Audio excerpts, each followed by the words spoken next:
this is Rosa Kelly.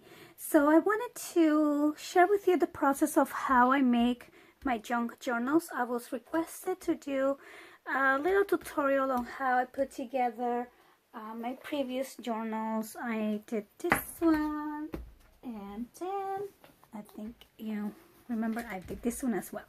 So I am very new to making journals. I've only made these two so far, but I do want to share with you kind of the little bit I know.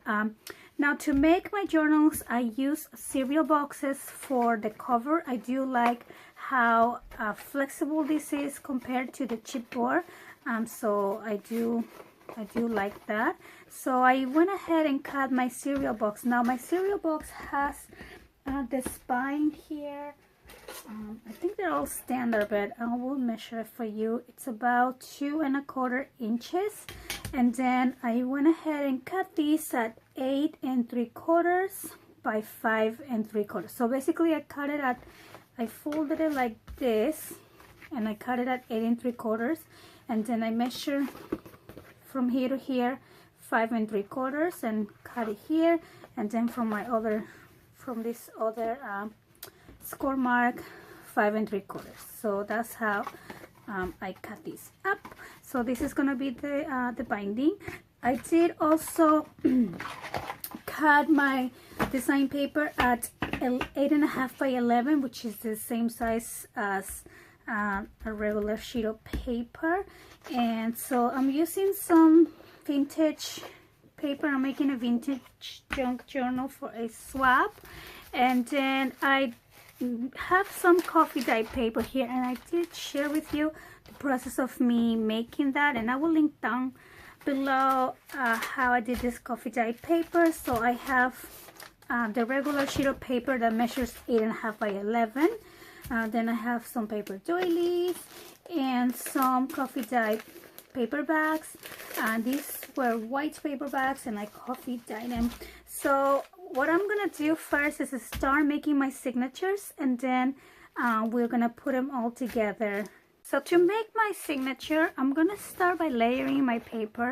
So I wanna use one of these ones for the cover of the signature. So basically the signatures are little booklets, and then you put like 3 or 4 together and you make your journal.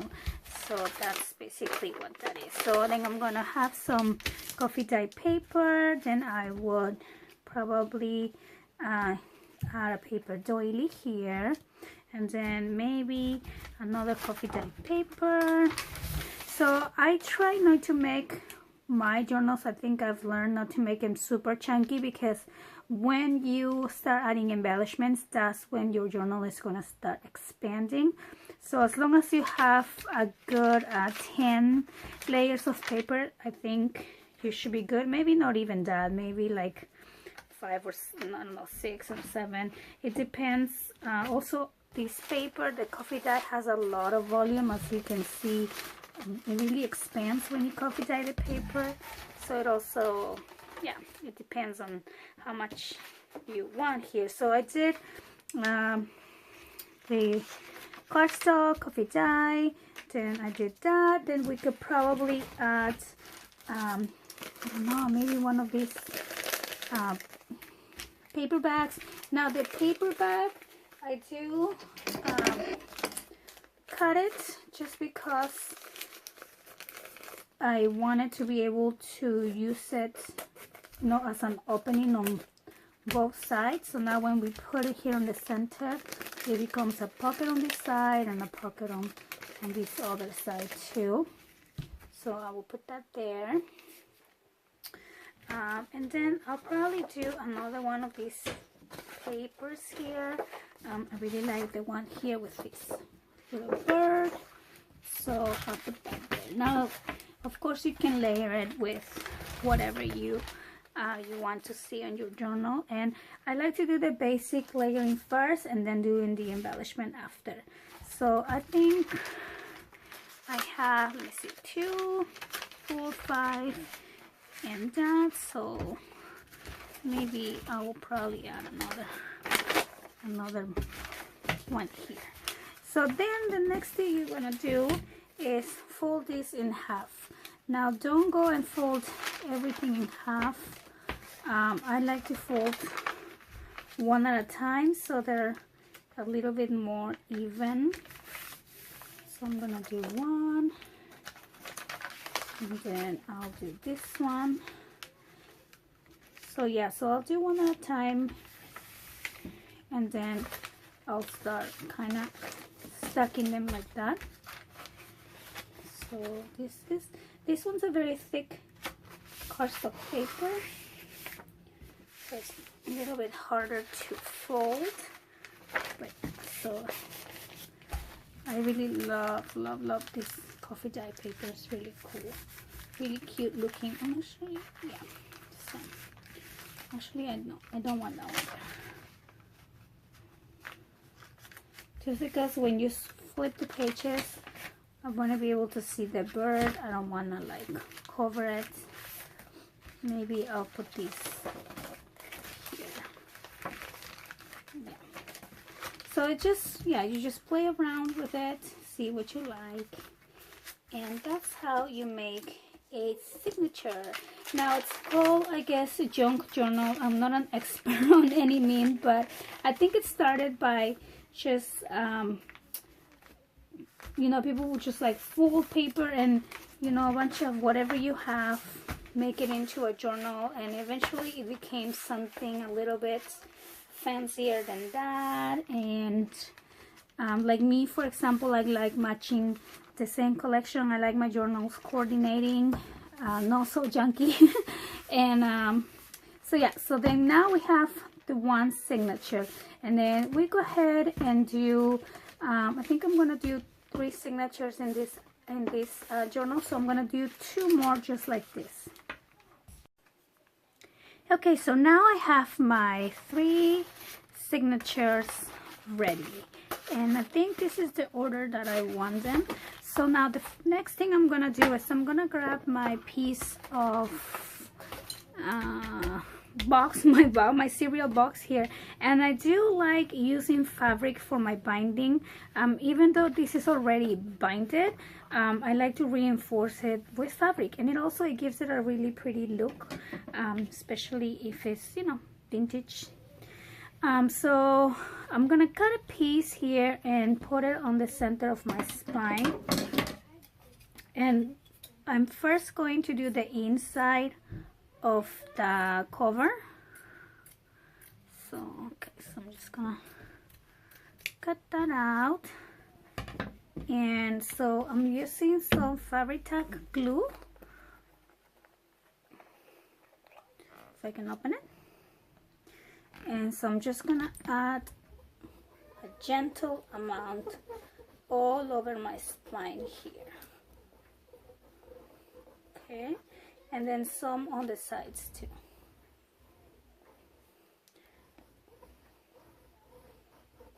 Just like that. So then I go and I add my fabric, just like that.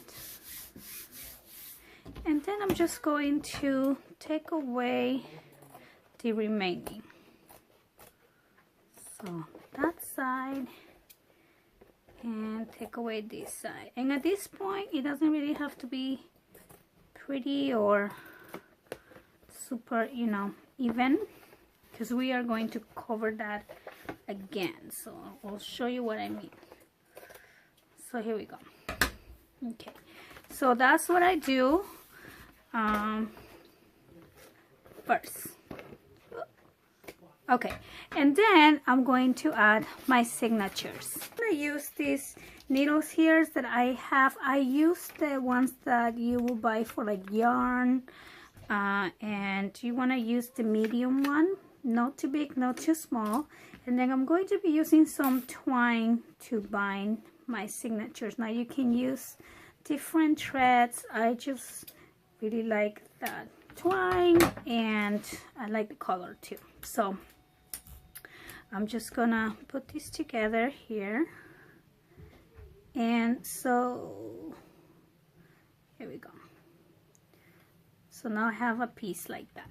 Now because I have 3 signatures, when I close my binding, see, even though there's only 3, it fills the whole book. Let's see, so put it like that.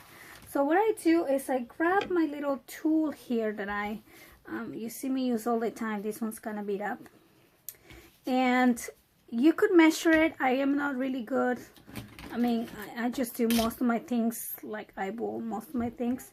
So I'm just kind of going to go down the center here and just mark 2 places where I'm going to do my stitching. So I'm gonna start with the center, and so I know that this is the smallest piece on my signature, so I'm kind of gonna eyeball and make sure that my stitching are gonna be smaller than that. I'm gonna pick 2 random places. I'm gonna pick 2 3/4, and I'm just gonna make a little mark right there and kind of push it through so I know where I'm going. And then I'm gonna go to like maybe 6. So like as you can see, I'm not super exact about measurements, at least not right now. Okay, so then I have the 2, right? So now what I do is put this together again like that. And now if you want, you can help yourself and clip it. So I do that too. And then if instead of measuring, you can actually make sure it's level.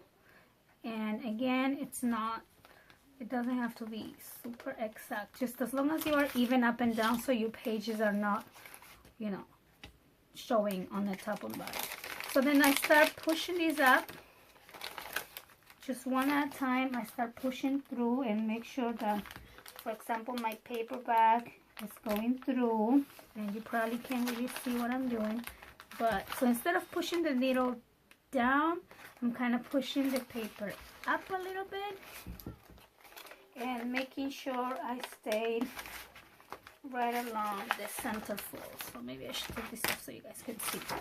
So that's what I'm doing here. So I'm making sure that I am right on the center fold, pushing that up on the center fold, pushing that up. Same thing here and same thing in here. So okay, so then I double check that I am center up and down, and then I continue passing that. And now I'm going to pass it through that little hole that I made. And again, you want to make sure that you are center, and if you are not, then you just poke it again. But I think this one is just fine. So then I go all the way through my cereal box. Another reason why I like using cereal box is because it's easy to push through with the needle compared to chipboard. Chipboard will probably take forever. At least I haven't tried that yet. So then I'm just going to continue pulling these out. Let me see, not that one. I'll pull the little one out, and then I'll make sure that I have enough length here so it won't pass through. Okay, so then I have that, and now I'm gonna go ahead and keep this together again so I'm not falling apart. Then I go back to the other hole that I punch. So this is why I punch it ahead, so I know exactly where to come back. I'm pushing one at a time right along the center fold, one at a time. So they kind of just, the coffee dye paper and everything goes really fast and easy. Just the cardstock, it's what you have to like push through a little bit. And so yeah, so then always make sure that you are not poking your fingers on this thing.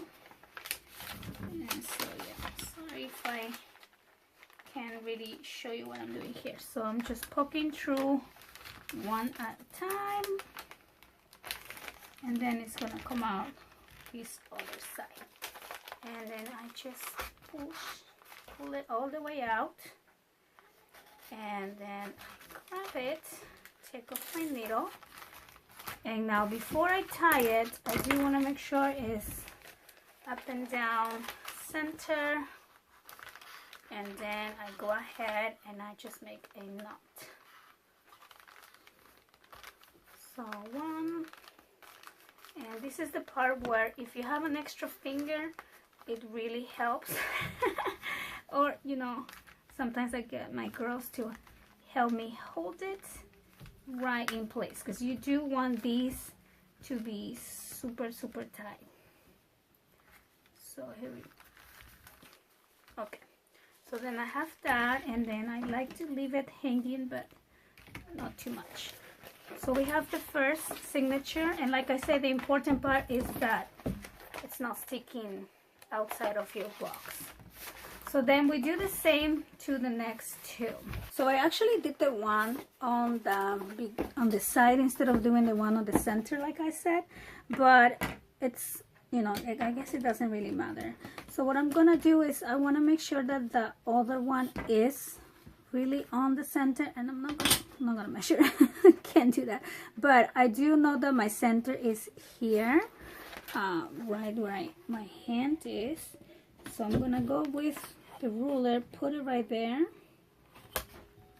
and again, like I said, I'm not really measuring here. I'm just making sure this is a straight line and it's aligned so my page doesn't come out crooked. And then I'm just gonna go from the one that I have and just punch the holes right there so I know where my holes need to be. So one, and then the other one is, where is it? Oh, it's right here. So again, kind of like the same distance, which I think is a 3/4 inch, but again, I'm not measuring these, and I do want to make these holes here. Okay, so then I go with the other signature that I'm going to do, which is this one, and then I do the same. I make sure that it's gonna go through here, and I align all my papers in the center and find the center here. And if you want, you can go from here like we did before, and I know that this is gonna be where I'm putting my hole here, and then this one is gonna be here. So I kind of make two little holes just to guide myself. You probably can't see my little holes, but they are there. And then I go ahead and stitch again.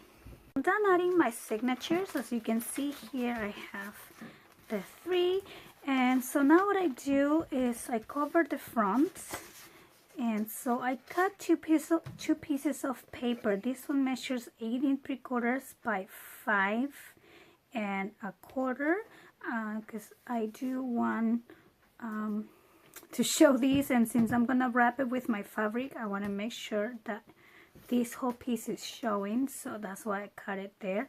Otherwise I would just probably cut it all the way to the edge. Not quite the edge, you don't want to do it right against the folding, just a little bit before. But if you cut it at 5 1/4, then you'll be okay. So I'm going to just glue these here on my cover, and I'm using some fabric tack glue, and there we go. Now this paper is very thick. If you're using a paper that's more I don't know, lighter, you might want to add cardstock first just to cover the heavy colors of the cereal, or just, you know, double layer it. Okay, so I do that one, and then I turn this around and I do the back. This happy guy. So I'm gonna do the back.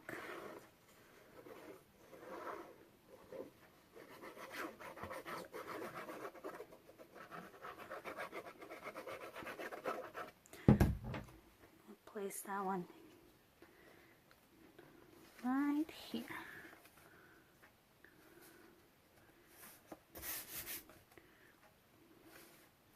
Okay, and then I go with my fabric here, and this one I'm gonna place right on the center. Now you can see my 3 stitches here, my twine. So I like to cover that. I see some people like to have that outside. I don't know, I kind of like to cover it, so I'm just gonna apply more of my fabric type glue all along the spine. Oops. And just place this, kind of center it up and down, just like that. And then do one side. Then I do one side, wrap around with the fabric, and the other side too. Now this one's gonna, I think I might have to even this out a little bit.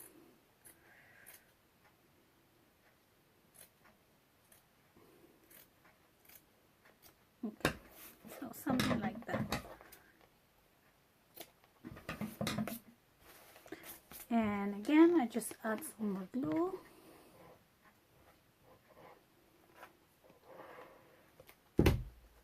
And do that.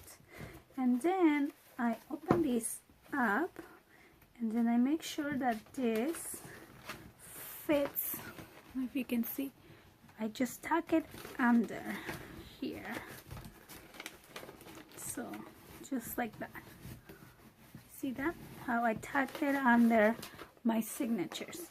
And then I go and I add some glue here. Then I add some glue on the center. So do that. And some more on the side. And then some more on this side. So that's how I do my binding, and then I go ahead and do the same on this other side. So tuck it in, and then I add some glue. Maybe I can actually just do it this way.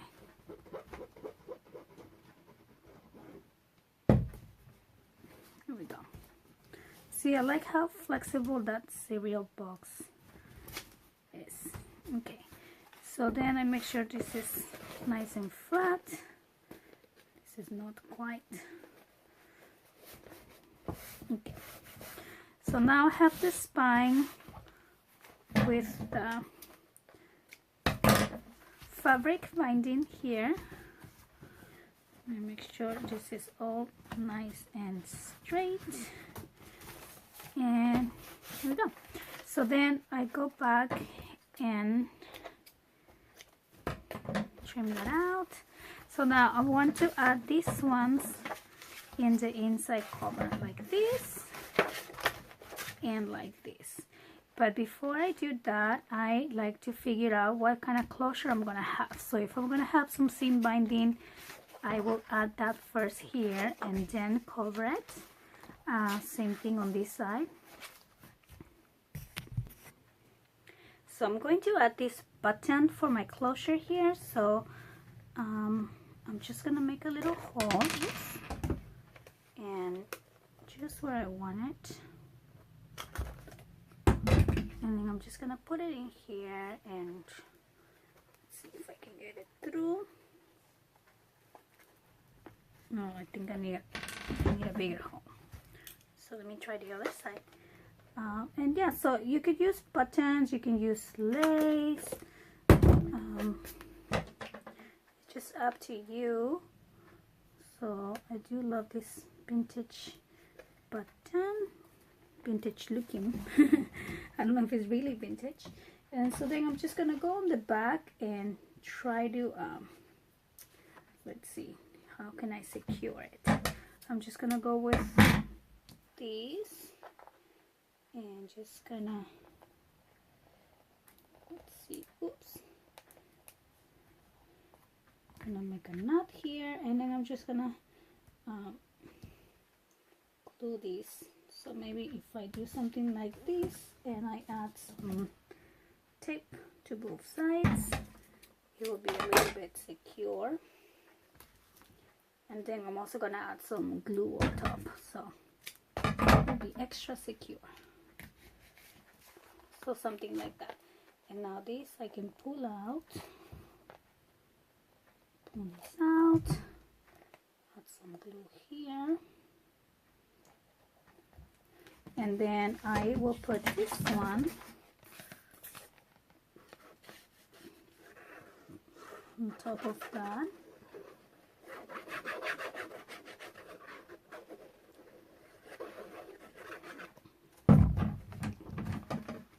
Just like that.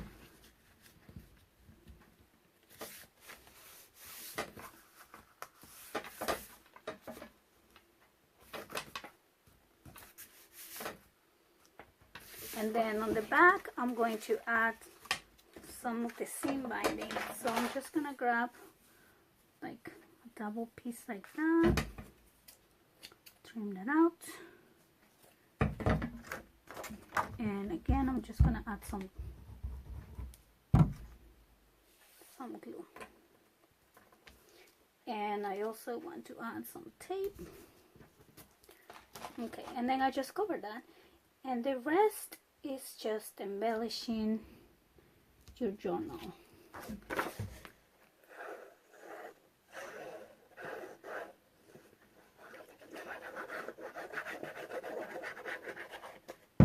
Okay, so I'll put this one in here. Okay, so then I have the base journal ready, and I have the button here. Now to cover this, I always like to put some kind of lace. So let me find one. So I found this one here, and I like that it's narrow enough so I don't cover the image. So that's how I like to do it. And so I do one on the front and one in the back, and then I also like adding as you can see on my other albums, I like adding lace. So this one has like a seam binding closure. So for this one, what I did is use like scrap pieces of fabric, like something like this, and I will basically just like cut that out. Let me see if I can cut it out straight. You know, so a little piece of scrap like this, and then I will use this maybe as a tab. Let's see, something maybe around here. And so I'll just show you an example here how I add one. So I'll just put a little bit of the glue at my tab, and then I turn it around and do the tab on the other side. So that's just the easy way to do it. Of course, you can also stitch over it. I do have a sewing machine. I'm just too lazy to grab it right now. I haven't used it in a long time, so I probably have to change the thread and all of that. So then I also have some vintage buttons here, and I can add those like that. So that's how I kind of decorate my little pull tabs. So yeah, so I'll probably be adding a few more, and I will do a full reveal of the journal once I'm done. Hopefully done tomorrow, because I have to send it out. And so I think I am done. So I hope that you guys enjoy this quick tutorial on how I make my journals. If you have any questions, please do let me know. I'm gonna put my email down below. I'm gonna be making a few of these journals for my Etsy shop, so hope you guys will check that out. So yeah, so that's about it. Thanks for watching. Bye bye.